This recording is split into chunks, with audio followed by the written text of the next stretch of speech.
শূন্য থেকে প্রায় 250 কিলোমিটার প্রতি ঘন্টা গতি, তাও আবার মাত্র 2 থেকে 3 সেকেন্ডের মধ্যেই। এটা তখনই ঘটে যখন একটি ফাইটার জেটকে এয়ারক্রাফট ক্যারিয়ার থেকে ক্যাটাপল সিস্টেমের মাধ্যমে লঞ্চ করা হয়। এয়ারক্রাফট ক্যারিয়ারের রানওয়ে খুবই ছোট, সেখানে সাধারণ টেক অফ সম্ভব নয়।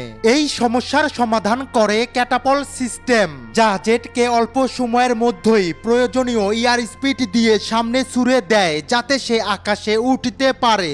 এই লঞ্চের সময় পাইলটদের সহ্য করতে হয় প্রায় 3 থেকে 4G ফোর্স।